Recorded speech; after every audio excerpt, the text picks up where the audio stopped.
L'année 2024 nous a permis de poursuivre notre mission d'accompagnement des grands défis de la métropole, mais aussi d'apporter un service plus fin en termes d'ingénierie aux élus et aux communes à travers quelques dispositifs. Contexte d'évolution sociétale constant, nos efforts se sont concentrés sur un engagement à différentes échelles, géographiques, temporelles, politiques et sociologiques, des espaces métropolitains à ceux du quotidien, de la grande région à la commune, des grandes tendances aux habitants. Ce rapport d'activité vous présente les réalisations 2024 ainsi que les perspectives et projets à venir qui continueront à renforcer notre territoire dans sa vocation de territoire attractif, connecté et respectueux de son environnement. Un cap qui demeure essentiel pour co-construire une métropole plus inclusive, solidaire et résiliente.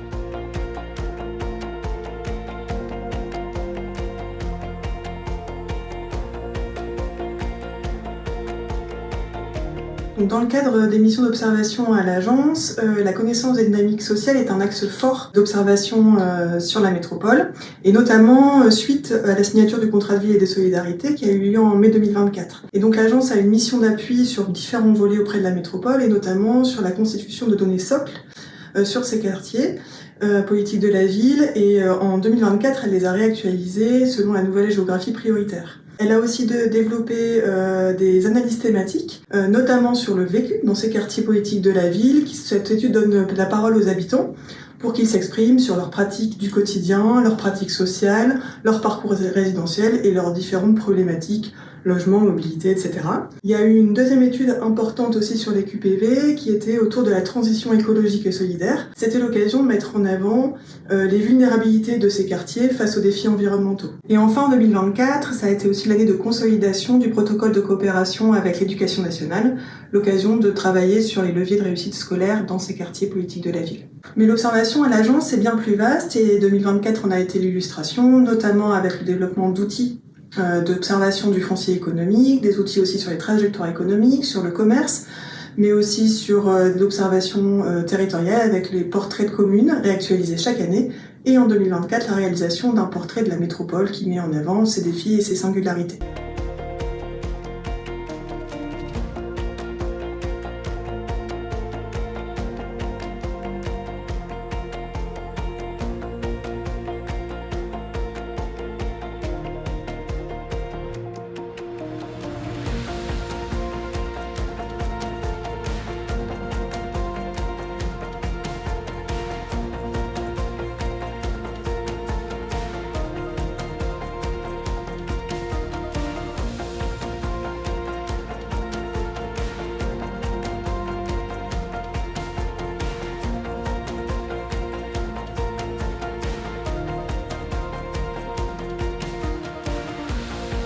Dans le cadre de sa mission essentielle sur la planification, l'aménagement, l'analyse urbaine, l'agence a mené en coopération avec l'AMEL un cycle d'ateliers appelé Communes et Grands Gabarits. L'objet était de travailler sur la place de l'économie dans la voie d'eau, et donc à travers des visites de terrain, des témoignages d'entreprises et de la production de connaissances fines sur le tissu économique en bord à voie d'eau, cela a permis de dégager les pistes de développement pour utiliser davantage la voie fluviale et le report modal dans le transport de marchandises. En 2024, c'était aussi bien sûr la poursuite du travail d'animation et de suivi du SCOT Lille Métropole, notamment en vue de sa révision qui est lancée en 2025. C'est aussi le partenariat avec la communauté de communes Pével-Carambeau qui a fêté ses 10 ans en 2024, et nous menons un travail d'appui dans l'élaboration de leur premier plan local d'urbanisme intercommunal. Et c'est aussi des réflexions stratégiques et spatialisées pour une connaissance fine des tissus urbains et des dynamiques urbaines, mobilité, densité, sobriété foncière.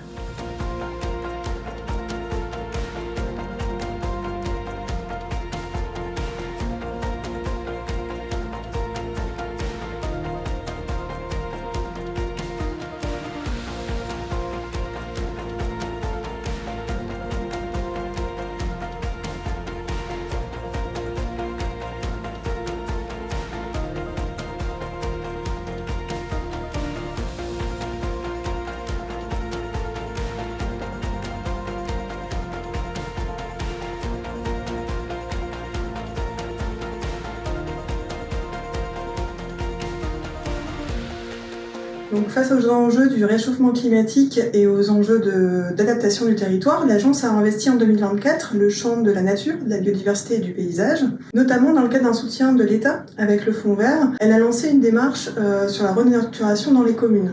Elle propose effectivement des nouveaux outils auprès des communes et un cadre de co-construction dans leur planification et leur stratégie écologique. La démarche va s'accélérer en 2025 avec une expérimentation qui aura lieu dans 3 communes. L'agence investit également le champ de la renaturation et de la végétalisation de l'espace public, notamment avec la ville de Lille et la Maine. Elle quantifie l'espace public capable d'être végétalisé et désimperméabilisé.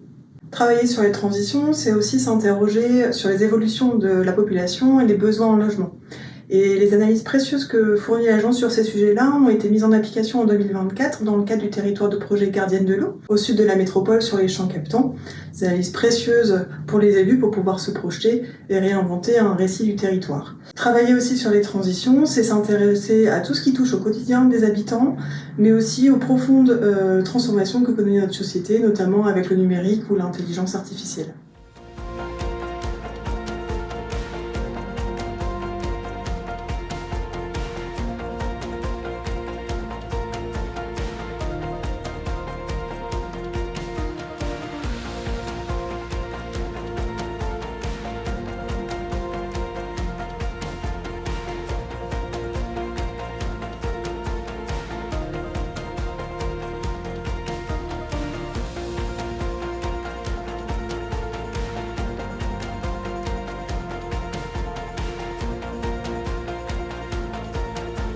Ce qui forge aussi notre agence, ce sont les partenariats développés, notamment avec notre comité de partenaires, et 2024 a vraiment permis de prendre le virage en diversifiant nos travaux avec un certain nombre de conventions partenariales.